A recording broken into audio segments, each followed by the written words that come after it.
in collaborazione con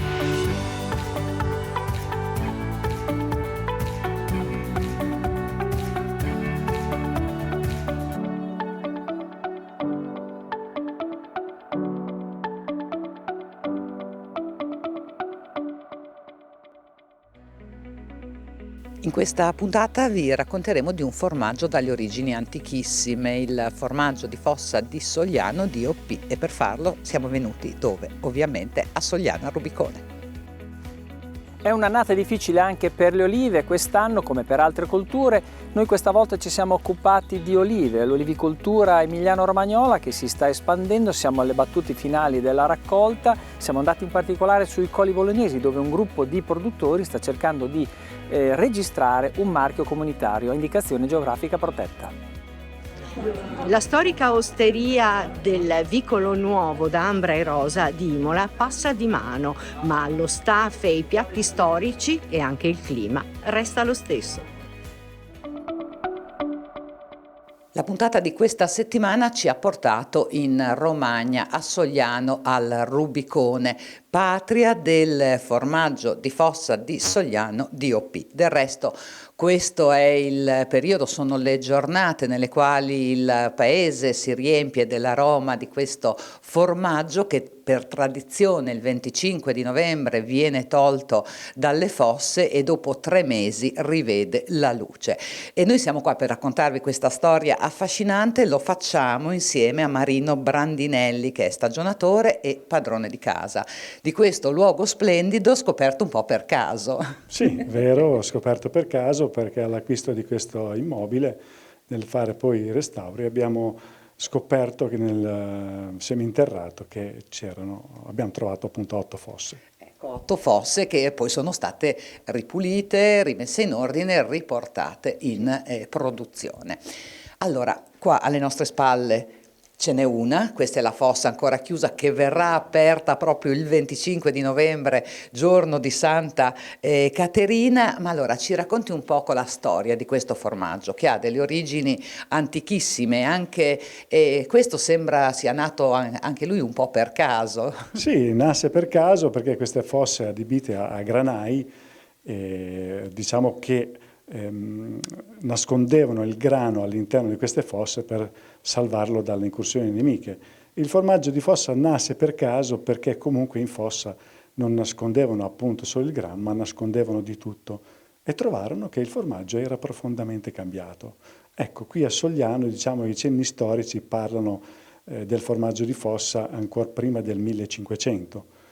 E diciamo che è stata tramandata a noi nei secoli e speriamo noi di trasferirlo alle future generazioni. Certo, perché è davvero un patrimonio che dal 2009 può fregiarsi della denominazione DOP, quindi noi lo chiamiamo amichevolmente formaggio di fossa per accorciare, però in realtà la denominazione è formaggio di fossa di Sogliano DOP.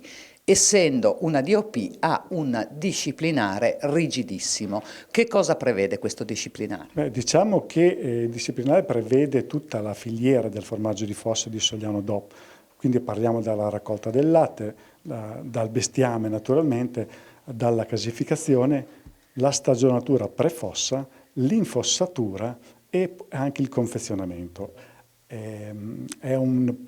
Vi è un territorio circoscritto che comprende Romagna Marche, da Imola fino ad Ascoli Piceno. Ecco, in questo territorio si può produrre il formaggio di fossa di Sogliano DOP. e diciamo che se una sola fase viene fatta fuori dal territorio decade la certificazione. Questo è molto importante.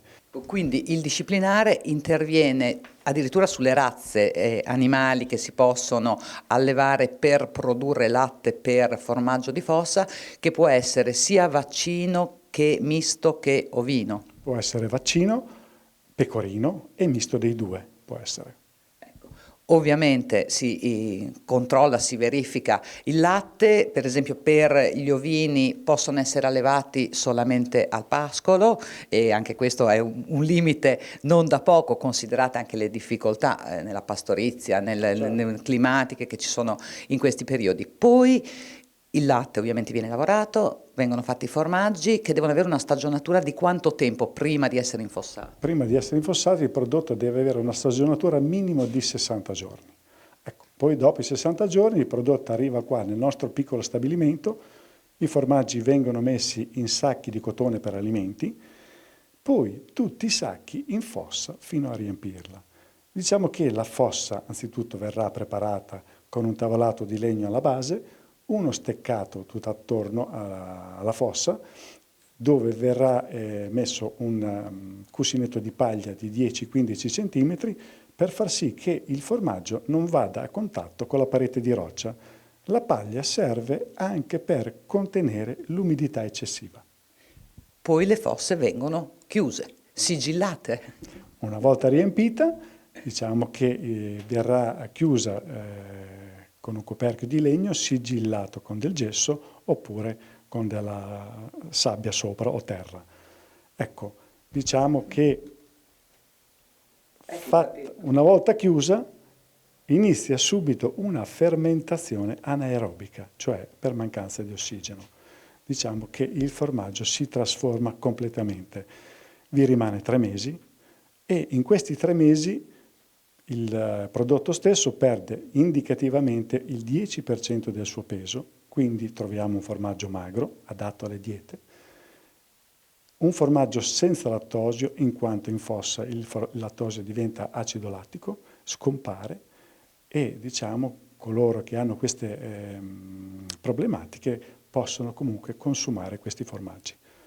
Ed è un formaggio di altissima, naturalmente di altissima qualità.